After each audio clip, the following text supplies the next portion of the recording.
Assalamu alaikum. Hello everyone, my dear viewers and learners. I have come up with the second episode on the voice, a very important grammatical item in the English language.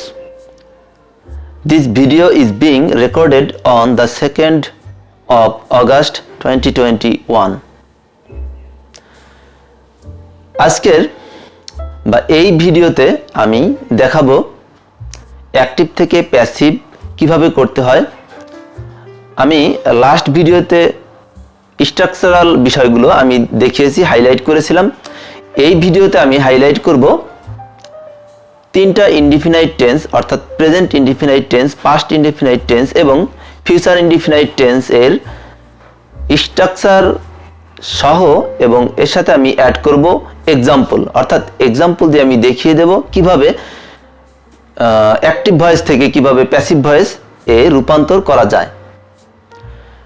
Dear viewers, লক্ষ্য করেছেন আমি এই ভিডিওর প্রথম দিকেই একটি sentence বলেছি যে this video is being recorded on the 2nd of August 2021, অর্থাৎ 2021 সালের 2 আগস্ট এই ভিডিওটি রেকর্ডিং করা হচ্ছে, অর্থাৎ ধারণ করা হচ্ছে।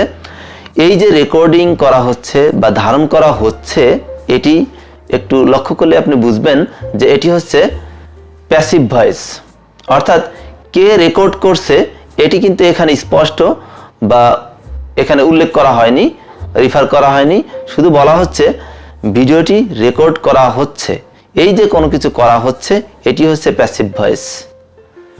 আর অ্যাক্টিভ ভয়েসে সাধারণত এভাবে বলা হয় যে কোনো ব্যক্তি কোনো কাজ করে বা কেউ কোনো কাজ করছে, করেছে, করবে, এরূপ। আর ঠিক এর বিপরীতে প্যাসিভ ভয়েসে এই মোড সম্পূর্ণ চেঞ্জ হয়ে যাবে। মোডটি হবে এরকম যে কোনো কাজ করা হয় বা করা হয় এর এইখানে আমরা ভার্ব ইউজ চেঞ্জ করতে পারি। আমরা বলতে পারি বলা হয়, ধরা হয়। ঠিক অনুরূপভাবে আমরা যদি কন্টিনিউয়াস সেন্সে চলে যাই তাহলে আমরা বলবো অ্যাক্টিভ ভয়েসে বলা হয় কেউ কোনো কাজ করছে। এই যে করছে এটি হচ্ছে অ্যাক্টিভ ভয়েস। আর ঠিক এর বিপরীতে প্যাসিভে বলা হবে করা হচ্ছে। সেই যে কাজটি হোক, যেটি হোক, সাবজেক্ট এটা এখানে কোনো ফ্যাক্ট নয়। ফ্যাক্ট হচ্ছে যে বলার মোড, অর্থাৎ ভার্বের যে মোড সেটা হচ্ছে করা হচ্ছে। এটি হচ্ছে প্যাসিভ ভয়েস, অর্থাৎ কন্টিনিউয়াস টেন্সের প্যাসিভ মোড হচ্ছে করা হচ্ছে। যদি অতীতকালের মোড হয়, অর্থাৎ পাস্ট টেন্সের কন্টিনিউয়াস টেন্সের প্যাসিভ মোডটা হবে করা হচ্ছিল।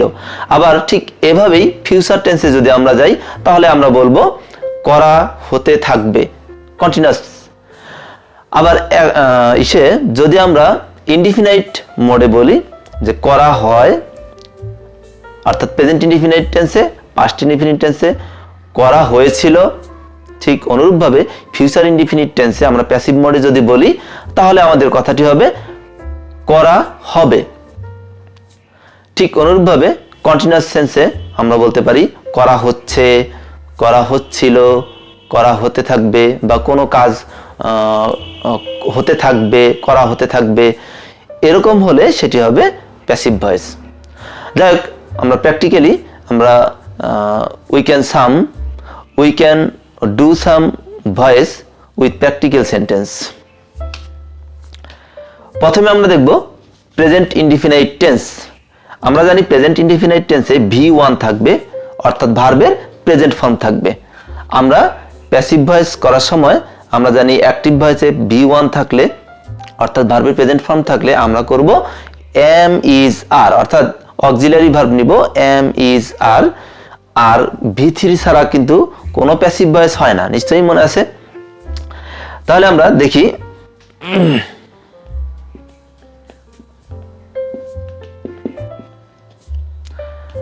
নাবিলা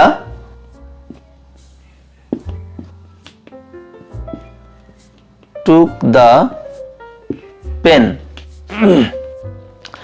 তাহলে এখানে নাবিলা হচ্ছে সাবজেক্ট, এটি ভার্ব, এটি হচ্ছে অবজেক্ট, সরি আমরা এটি প্রেজেন্ট ইনডিফিনাইটে করব, যেহেতু আমরা প্রথমে প্রেজেন্ট ইনডিফিনাইট করে তারপরে আমরা পাস্ট ইনডিফিনাইটে যাব।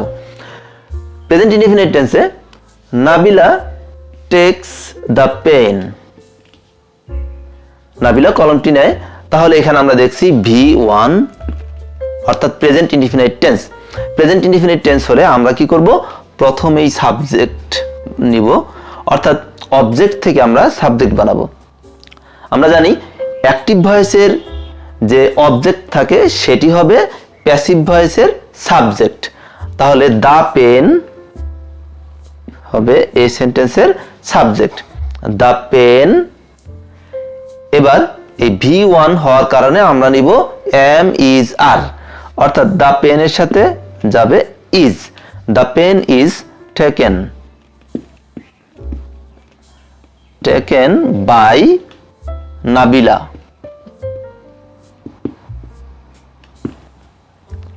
The pen is taken by Nabila, অর্থাৎ কলমটি নাবিলার দ্বারা নেওয়া হয়।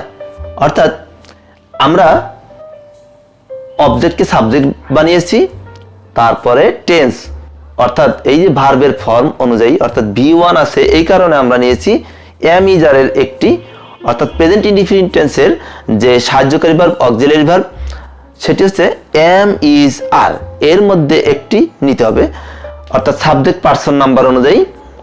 তাহলে দ্য পেন ইজ, এবার টেকের V3 হচ্ছে টেকেন বাই, নর্মাল প্রিপোজিশন হিসেবে আমরা সাধারণত বাই নিব, বেশিরভাগ ক্ষেত্রে বাই হয়, অর্থাৎ 95% ক্ষেত্রেই প্রিপোজিশন সাধারণত বাই হয়, কিছু কিছু ক্ষেত্রে এক্সেপশন হবে, সেগুলো আমরা পরে আলোচনা করব। বাই আর সাবজেক্ট অর্থাৎ অ্যাক্টিভ ভয়েসের যেটি সাবজেক্ট ছিল প্যাসিভ ভয়েসের অবজেক্ট হয়ে গেছে। আমরা এখন পাস্ট ইনডিফিনাইট টেন্স যদি হয়, যদি এটি পাস্ট ইনডিফিনাইট টেন্স হতো, আমরা ধরে নেই এই টেক এই শব্দটি এখানে আমরা নিব টুক, অর্থাৎ Nabila took the pen, Nabila took the pen, অর্থাৎ নাবিলা কলমটি নিল। তাহলে এই যে আমরা দেখছি এখানে V2 পাস্ট ফর্ম, তাহলে আমরা কি করব, এই যে দ্য পেন অবজেক্ট আগের মতো সেটি আমরা সাবজেক্ট করে ফেলবো। এটি হচ্ছে অ্যাক্টিভ ভয়েস, আমরা প্যাসিভ ভয়েসে দ্য পেন আমরা এখানে নিয়ে আসব দ্য পেন। ঠিক আমরা পাস্ট ইনডিফিনাইট টেন্সের প্যাসিভ ভয়েস করার সময় আমরা প্রেজেন্ট ইনডিফিনাইট টেন্সের প্যাসিভ ভয়েস যে সিস্টেমটি আছে সেটি আমরা মনে রাখবো। শুধু আমাদের পরিবর্তন অর্থাৎ চেঞ্জ হচ্ছে একটা জায়গায়, সেটি হচ্ছে অক্সিলারি ভার্ব। প্রেজেন্ট ইনডিফিনাইট টেন্সের সময় আমরা অক্সিলারি ভার্ব দিয়েছি am is are, আর পাস্ট ইনডিফিনাইট টেন্সে আমরা দিব was অথবা were। তো was অথবা were কারণ এটি পাস্ট ইনডিফিনাইট টেন্স, তো am is are এর জায়গায় আমরা was were অর্থাৎ দ্য পেনের সাথে আমরা ব্যবহার করব was, দ্য পেন was। আর ঠিক আগের মতোই যে কোনো প্যাসিভ ভয়েস হলেই আমরা V3 দিব, অতএব এখানে আমরা দেব টেকেন, টেকেন বাই নাবিলা। তাহলে আমরা পাস্ট ইনডিফিনিট টেন্স এভাবে যে কোনো পাস্ট ফর্মে যদি থাকে অ্যাক্টিভ ভয়েস অর্থাৎ V2 যদি থাকে, তাহলে আমরা কি করব, এই যে সাহায্যকারী ভার্ব অর্থাৎ অক্সিলারি সেটি নিব আমরা was অথবা were। তাহলে এখন আমরা we can skip to the future indefinite tense। Future indefinite টেন্সে আমি আগেই বলেছিলাম ফিউচার ইনডিফিনাইট টেন্সে আমাদের একটি সাহায্যকারী ভার্ব অলরেডি উপস্থিত আছে, সেটি হচ্ছে শ্যাল বা উইল। অর্থাৎ ফিউচার ইনডিফিনিট টেন্সে একটি সাহায্যকারী ভার্ব থাকে, সেটি হচ্ছে শ্যাল বা উইল। এই শ্যাল বা উইল আমাদেরকে মনে রাখতে হবে এটি হচ্ছে একটি মডাল অক্সিলারি। তো মডাল অক্সিলারি শ্যাল বা উইল থাকবে ফিউচার ইনডিফিনিট টেন্সে, শ্যাল অথবা উইল। তাহলে শ্যাল বা উইল মডাল অক্সিলারি এটাই নিজেই একটি অক্সিলারি, অর্থাৎ এর নাম হচ্ছে মডাল অক্সিলারি। তো কয়েকটি মডাল অক্সিলারি আছে ইংরেজিতে, সেটা আমি বলছি। তো আগে আমি ফিউচার ইনডিফিনাইট টেন্সের একটি সেন্টেন্স আলোচনা করি।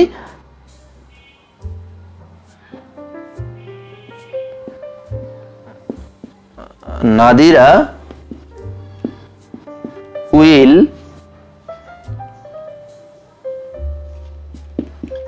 give me the book। অর্থাৎ নাদিরা হচ্ছে সাবজেক্ট, এটি হচ্ছে মডাল অক্সিলারি, অর্থাৎ এই ফিউচার ইনডিফিনাইট টেন্সের এটি হচ্ছে অক্সিলারি ভার্ব।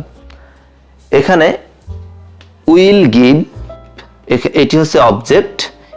এখানে আমাদের দেখার বিষয় হচ্ছে দুইটি অবজেক্ট আছে এখানে, একটি হচ্ছে মি, একটি হচ্ছে the book. He will not forgive her, এটি হচ্ছে অ্যাক্টিভ ভয়েস। আমরা প্যাসিভ কিভাবে করব? এখানে আমরা নেগেটিভ দিয়েছি, নেগেটিভ থাকলে কোনো সমস্যা নেই, আমরা শুধু কি করব, এই মডালের সাথে অর্থাৎ অক্সিলারি ভার্বের সাথে আমরা নট যোগ করে দেব, তাহলে সেটি নেগেটিভ সেন্টেন্স হয়ে যাবে। এখানে আমরা দেখতে পাচ্ছি অবজেক্ট হচ্ছে হার, অর্থাৎ এটি কিন্তু একটি অবজেক্টিভ ফর্মে আছে। এই হার আমরা যখন সাবজেক্ট করব, আগেই বলেছি এই অবজেক্টিভ ফর্ম থেকে আমরা নমিনেটিভ ফর্মে নিয়ে আসব, অর্থাৎ হার এর নমিনেটিভ ফর্ম হচ্ছে শি, অর্থাৎ এখানে আমরা ইউজ করব শি, তাহলে হার থেকে আমরা পেলাম শি। এবার এই যে অক্সিলারি ভার্ব অর্থাৎ শ্যাল বা উইল যেটাই থাকুক, আমরা ওটার সাথে আমরা কি করব, বি যোগ করব, আর যেহেতু এখানে নট যুক্ত আছে সেই নটটা আগে আমরা নিব, তারপরে আমরা বি নিব। She will not be. এবার V3, আমরা জানি V3 ছাড়া কোনো প্যাসিভ ভয়েস হয় না, তাহলে আমরা নিব V3 ফরগিভেন বাই, এই যে সাবজেক্ট আছে হি, আমরা এই হি এর অবজেক্টিভ ফর্ম নিব him. She will not be forgiven by him. এখানে আমরা তাহলে লক্ষ্য করলাম যে অক্সিলারি শ্যাল বা উইল যেটি থাকুক ওটার সাথে আমরা যোগ করব শুধু বি, আর V3 তো থাকবেই, V3 ছাড়া কোনো প্যাসিভ ভয়েস হয় না। এখন আমরা দেখব এই যে শ্যাল উইল ছাড়া আরো কিছু মডাল অক্সিলারি আছে, সেই মডাল অক্সিলারি গুলো আমরা একটু দেখে নেই। আরো কয়েকটি মডাল অক্সিলারি, অর্থাৎ আমরা এক নজরে লিখি shall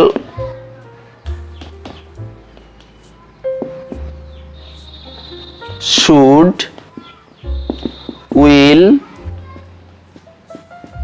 would can could May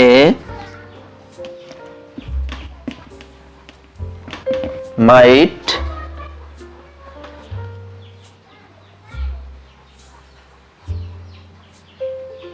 shall should will would can could may might. তাহলে এখানে আমরা পেয়েছি কয়টি? 8টি। আরো 4টি, এটি হচ্ছে আমরা একটু লক্ষ্য করলে দেখব জোড়ায় জোড়ায় আছে, অর্থাৎ shall should will would can could may might, এই 4টি জোড়ায় 4 দ্বিগুণে 8টি মডাল অক্সিলারি, 4 জোড়ায় 8টি, আরো 4টি এই জোড়া ছাড়া বিচ্ছিন্নভাবে আছে, সেটি হচ্ছে একটি হচ্ছে ডেয়ার, আরেকটি হচ্ছে মাস্ট, আরেকটি হচ্ছে অট টু,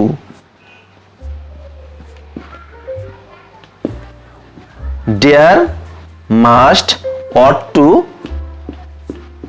এবং নিড, এই 4টি, অর্থাৎ এখানে মোট আমরা 12টি মডেল পেলাম। এই 12টি মডেল দিয়ে আমরা খুব সুন্দর সুন্দর অ্যাক্টিভ থেকে প্যাসিভ ভয়েস করতে পারি। মডেল অক্সিলারি দিয়ে প্যাসিভ ভয়েসে অত্যন্ত আমরা ভালো ভালো সেন্টেন্স তৈরি করতে পারি, সেটি পরীক্ষা বিভিন্নভাবে এটি এসে থাকে। আমরা শ্যাল এবং উইল দিয়ে অলরেডি দেখেছি। এখন should would, can, could, may, মাইট এইগুলো দিয়ে আমি কিছু আমরা দেখাবো। আর এই 12টির নিয়ম সব একই, আমি শুধু দুই একটি এক্সাম্পল আমি দেখিয়ে দেব। ধরুন শুডের একটি অর্থ হচ্ছে উচিত। এই উচিত অর্থে আমরা কিছু সেন্টেন্স আমরা দেখতে পারি। We should speak the truth. We should speak the truth. এখানে আমরা দেখতে পাচ্ছি শুড মডাল অক্সিলারি আর এর সাথে একটি V1 আছে। আমাদের মনে রাখতে হবে যে কোনো মডাল অক্সিলারি যদি থাকে তাহলে অ্যাক্টিভ ভয়েসে সেক্ষেত্রে মডাল প্লাস V1 এটি হচ্ছে standard structure of active voice. Active ভয়েসে যখন আমরা দেখবো একটা মডাল অক্সিলারি আছে, অর্থাৎ এই 12টির যে কোনো মডাল অক্সিলারি একটা থাকলেই তারপরে থাকবে V1। তাহলে আমরা V1 থাকলে আমরা কি করব, প্রথমে অবজেক্টটি আমরা সাবজেক্ট করব, দা ট্রুথ। এখানে এই যে মডাল, অর্থাৎ আমরা এই মডালটি রাখবো শুড বি, অর্থাৎ মডাল প্লাস বি। আমাদের মনে রাখতে হবে মডাল প্লাস বি, তারপরে V3 অর্থাৎ এখানে স্পোকেন বাই আস। আমাদের মনে রাখতে হবে মডাল প্লাস V1 থাকলে অ্যাক্টিভে মডাল প্লাস V1 থাকলে আমরা কি করব, প্যাসিভ ভয়েসে মডালের সাথে বি নিব আর এর সাথে V3 যোগ করব, তাহলেই সেটি প্যাসিভ ভয়েস হয়ে যাবে। আমরা যে কোনো মডেল আমরা এখান থেকে নিতে পারি। যদি আমরা মাস্ট নেই তাহলে একই সিস্টেম হবে, সে তখন হবে মাস্ট বি প্লাস V3। ঠিক অনুরূপভাবে ক্যান দিয়ে আমরা নিতে পারি। যদি আমরা বলি you can change your decision, তাহলে আমরা নেব your decision can be changed. ঠিক এভাবে আমরা যে কোনো মডেল দিয়ে আমরা অ্যাক্টিভ থেকে প্যাসিভ করতে পারি। ডিয়ার ভিউয়ার্স, আমরা তাহলে এখানে এই ভিডিওতে আমরা 3টি ইনডিফিনাইট টেন্স আলোচনা করলাম এবং সেই সাথে আরেকটি গুরুত্বপূর্ণ বিষয় সেটি দেখলাম, সেটি হচ্ছে মডাল অক্সিলারি থাকলে কিভাবে আমরা অ্যাক্টিভ থেকে প্যাসিভ করতে পারি। তাহলে আমরা এই ভিডিও এখানেই আমি শেষ করছি, আর এর নেক্সট এপিসোডে আমি দেখাবো 3টি কন্টিনিউয়াস টেন্স থেকে কিভাবে আমরা প্যাসিভ ভয়েস করতে পারি। Thank you.